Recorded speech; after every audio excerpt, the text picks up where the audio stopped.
देखिए बच्चों, अब आपको हम क्लास 8 के आगे पढ़ा रहे हैं। क्लास 8 की इंग्लिश यहाँ तक हो गया था। You have read this poem. उसने कहा you have read this poem. तो आपने मेरी पोयम तो पढ़ी होंगी, आपने मेरी पोयम पढ़ी होंगी। सैड ही, उसने कहा, मतलब कवि ने अब कहा आपने इस कविताओं को, उसने कहा आपने इस कविताओं को पढ़ा है। वह बोला यू नो मी, तो तुम मुझे जानते हो। देन फॉर आई रॉट मी, तो फिर आप मुझे जानते हैं क्योंकि यह मेरी लिखी हुई रचनाएं हैं। फिर आप मुझे जानते हैं क्योंकि यह मेरी लिखी हुई रचनाएं हैं। Again and again Ernest examined the poet features against and against। बार बार अर्नेस्ट कवि की मुख्य आकृति को देख रहा था, मतलब बार बार एग्जाम द पोएट्स फीचर्स में मतलब उनके नाक नक्शे को देख रहा था। अर्नेस्ट बार बार कवि के नाक नक्शों को देख रहा था। He turn toward the great stone face then back, और ही टर्न मतलब वह मुड़ा, वह दोबारा मुड़ा महान विशाल प्रस्तार चेहरे, मतलब महान पथरीले चेहरे की तरफ। उस विशाल पथरीले चेहरे को देखा। उसने फिर सिर हिलाया, और उसने सिर हिलाया मतलब उसने उस साइड, मतलब उस विशाल विस्तार चेहरे को भी देखा और उस पोएट को देखा। He soaks his sets and sides, soaks his hand, मतलब उसने सुकून से, मतलब उसने सुकूनियत से अपना सिर हिलाया, एंड साइड्स, और ठंडी सांसें ली। वाई आर यू सैड, आप उदास क्यों हैं। इंक्योर्ड द पोएट, कवि ने पूछा। इंक्योर्ड मतलब उनसे पूछा कि आप उदास क्यों हैं। बिकॉज, क्योंकि। रिप्लाइड अर्नेस्ट ने उत्तर दिया। All thought life I have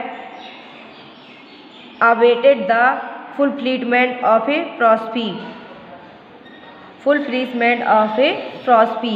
and when I read this poem I hope that it might be fulfilled in you। क्योंकि अर्नेस्ट ने उत्तर दिया। बिकॉज रिप्लाइड अर्नेस्ट ने उत्तर दिया, मैं संपूर्ण, ऑल थॉट लाइफ में मतलब मैं संपूर्ण जीवन किसी व्यक्ति की, आई हैव अवेटेड फुलफिलमेंट मतलब प्रॉस्पी, मतलब भविष्य में मैं किसी व्यक्ति की प्रतीक्षा कर रहा हूँ। मतलब मैं काफ़ी दिनों से या अपने जीवन भर से किसी व्यक्ति की प्रतीक्षा कर रहा हूँ।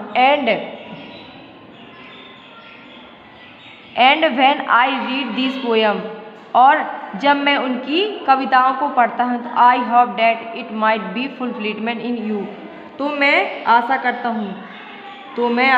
हूँ कि वह व्यक्ति आप ही है। जब मैं इनकी कविताओं को पढ़ता हूँ तो मुझे ऐसा लगता है कि वह व्यक्ति आप ही हो। You hoped,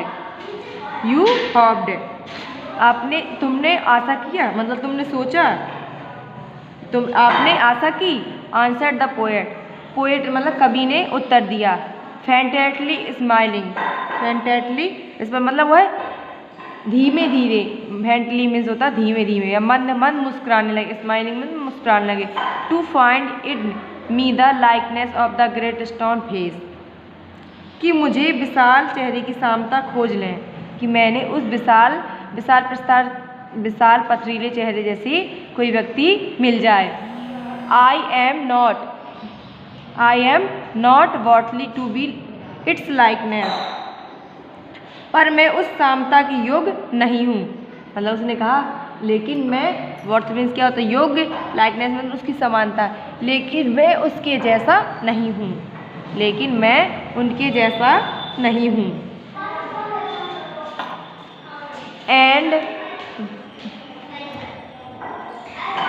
and why not, क्यों नहीं हो, उसने कहा, और हो ही क्यों। आंसर्ड अर्नेस्ट ने उत्तर दिया। ही पॉइंट टू द बुक, वह अपनी किताब में आया। उसने पुस्तक की ओर इशारा किया। उसने कहा मतलब उसने पॉइंट मीन्स इशारा किया, या अपने मुद्दे पे आया हुआ है, अपनी पुस्तक की ओर इशारा किया। Are not those thought worthy, क्या आप इन किताबों को मतलब इसकी योग्य नहीं है। उसने कहा क्या ये विचार सुयोग्य नहीं है, क्या ये विचार सुयोग्य नहीं है। क्या उसने कहा क्या ये विचार सुयोग्य नहीं है।